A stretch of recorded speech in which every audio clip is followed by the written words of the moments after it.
So another kind of graph that does the same kind of job as like creating a frequency distribution and a histogram is called a stem and leaf plot, oftentimes just called a stem plot. A stem and leaf plot is another way to represent quantitative data graphically. In a stem and leaf plot, we use the digits to the left of the rightmost digit to form the stem, and each rightmost digit forms a leaf. The figure to the right provides an example. So this right here is a stem and leaf plot, or a stem plot. So this line right here separates the stem from the leaves.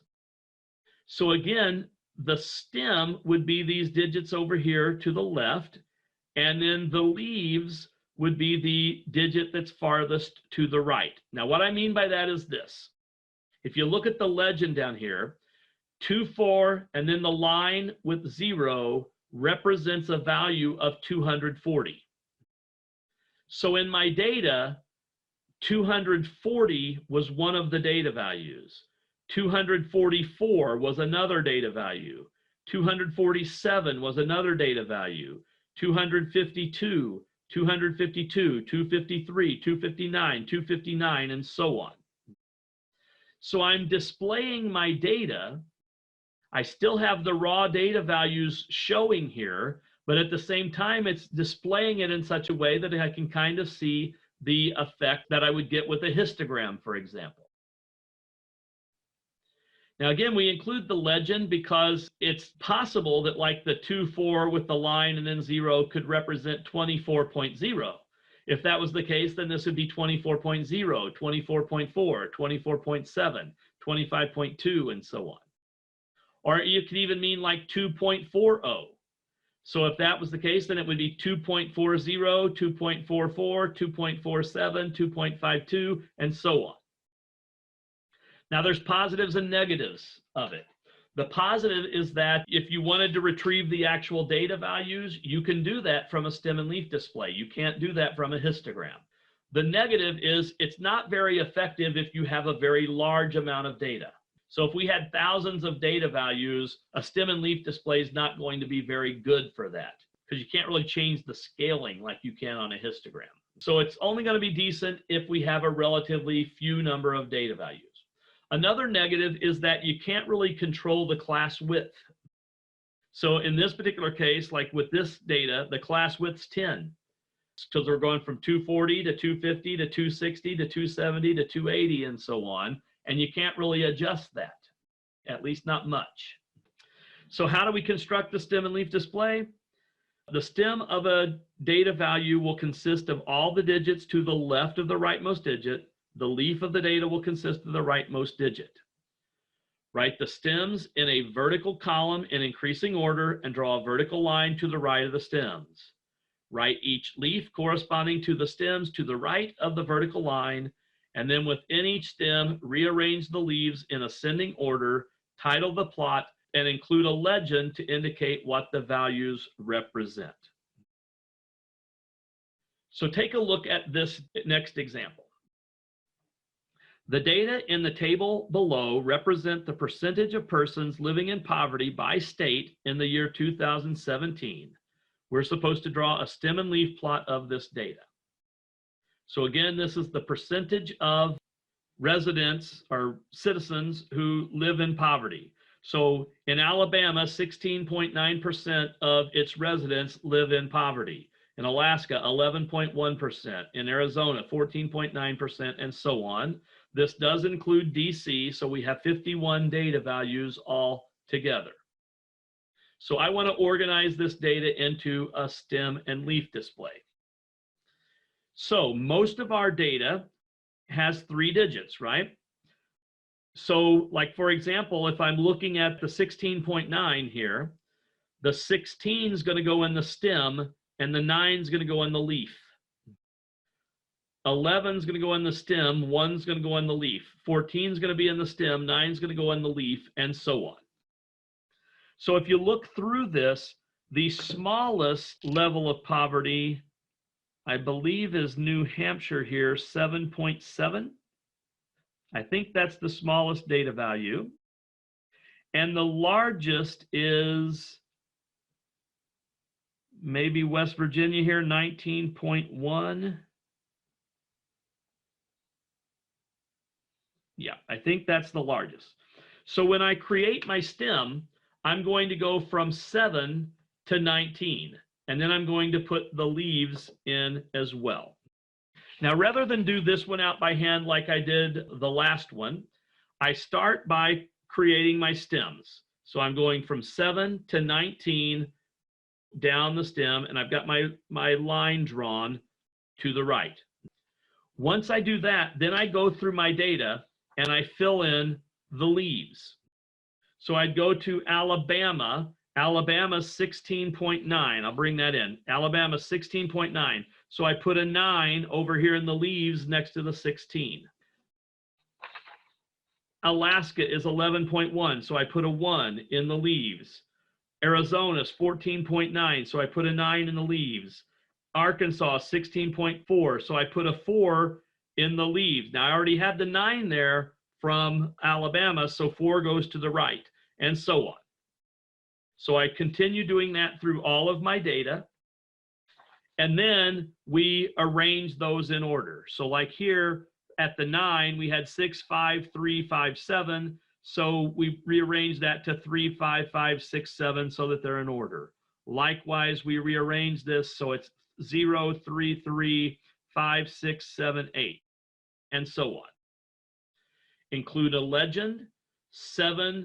Line 7 represents 7.7%, and this is the percentage of persons living in poverty. Not too hard, just a little tedious. If you turn it sideways, you can kind of get the same effect that you get from a histogram. So if I had to describe the shape, it's maybe another one of those that's like bimodal. It's kind of, I would have said maybe skewed, except this one turned out to be really big. And it's not exactly bell-shaped because this one's really short here. If this would have had more values here, then maybe bell-shaped. But anyway, you get the idea. So advantages of stem and leaf diagrams over histograms. Once a frequency distribution or histogram of continuous data is created, the raw data is lost unless reported with the frequency distribution. However, the raw data can be retrieved from a stem and leaf display or stem and leaf plot. Again, the disadvantage is it can only be used generally if you have a relatively small amount of data. Split stems. So if we have a stem graph that looks like this, so line 1's representing 11.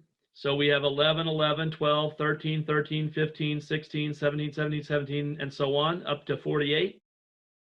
Well, this set of leaves is getting really long.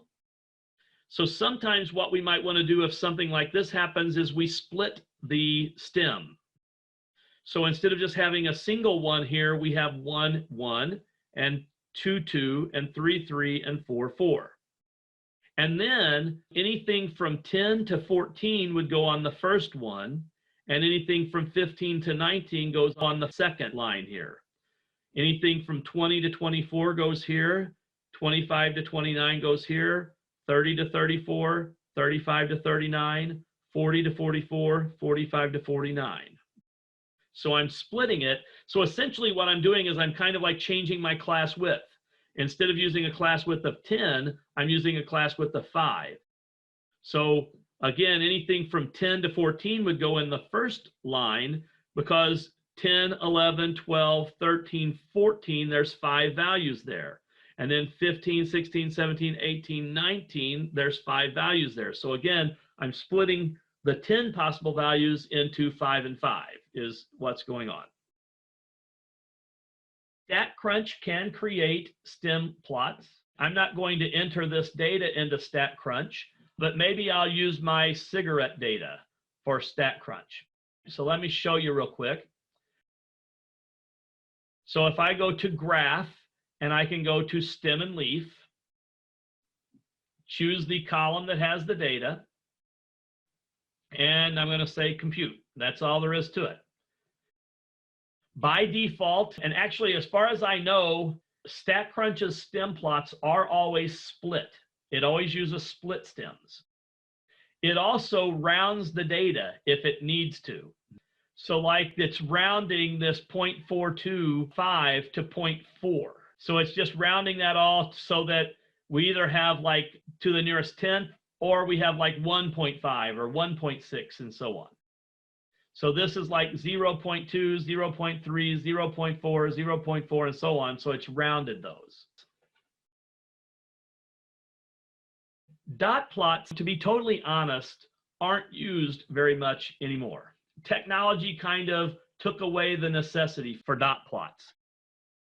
The significance of dot plots is that we could, if again, this is like prior to having access to a lot of technology, we could create a very sort of crude graph to kind of get a quick visual of how data is distributed. So a dot plot is drawn by placing each observation horizontally in increasing order and placing a dot above the observation each time it's observed. So for example, this plot right here is from the Wendy's data that we used as our first example in section 2.2. So we had our Wendy's data here.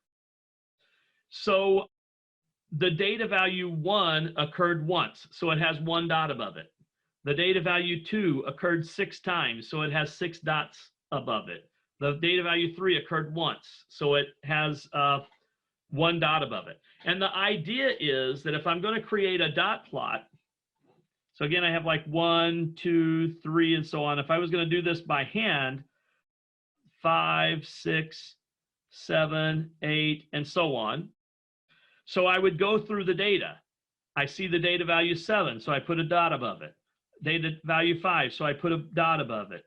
2, 6, 2 again, so I put a dot above my first dot. 6 again, 6 again, and so on. So it's almost like tallying, like making tally marks. I'm counting how many data values occur, and when I'm finished with this, I end up with a distribution of the data. So like I can look here and I can see how the number of customers is distributed through my data. And so I could describe the shape. If it wasn't for that, I would almost call this bell-shaped. That too kind of messes up a bell shape. So I would probably go with the bimodal option again on this because of that. But if I went with one of the 4 that we were given, I would probably say that's closer to bell-shaped than anything else. You can do dot plots in StatCrunch as well. You just go to graphs and you choose the dot plot option and tell StatCrunch where the data are, and it will do the dot plot for you. Again, no one really does that much anymore. Just because of technology, you can just as easily graph a histogram as you can a dot plot, and so that's typically what people do anymore.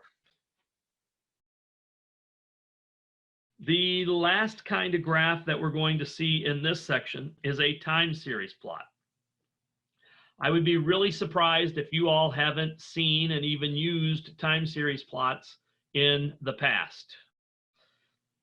So a time series plot is obtained by plotting the time in which a variable is measured on the horizontal axis and the corresponding value of the variable on the vertical axis. Line segments are then drawn connecting the points. So in a time series plot, we're measuring some kind of data, some quantity over time. And so in a time series plot, we have the element of time on the horizontal axis, and then whatever it is we're measuring, we're plotting on the vertical axis in points, and then we're connecting those points with line segments. The following time series plot shows the average age at which individuals first marry by gender for each year of the census since 1890. So in this particular graph, this is an example of a time series plot. So we have in blue, we have men, and in red, we have women. And again, this is the average age at which individuals first marry. So in 1890, if you look here, a man would have been somewhere between 26 and 27, maybe 26 and a half years old on average when he first married. A female would have been a little more than 23 and a half years old that year.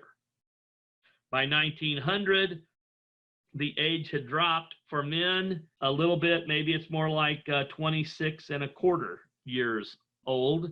And for a female, it also dropped to be maybe like 23 and a third years old, and so on. To the nearest year, what was the average age of a man who first married in 1980?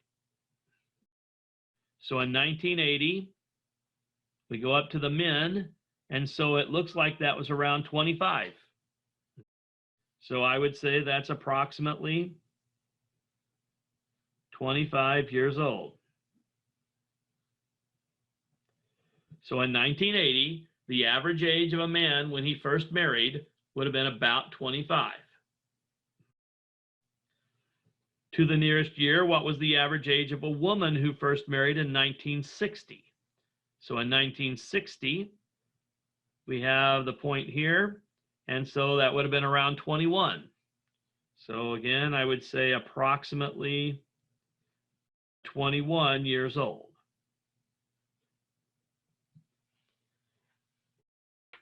So that's the idea of a time series plot. Again, you have some magnitude of time on the horizontal axis and some quantity that you're keeping track of over time on the vertical axis.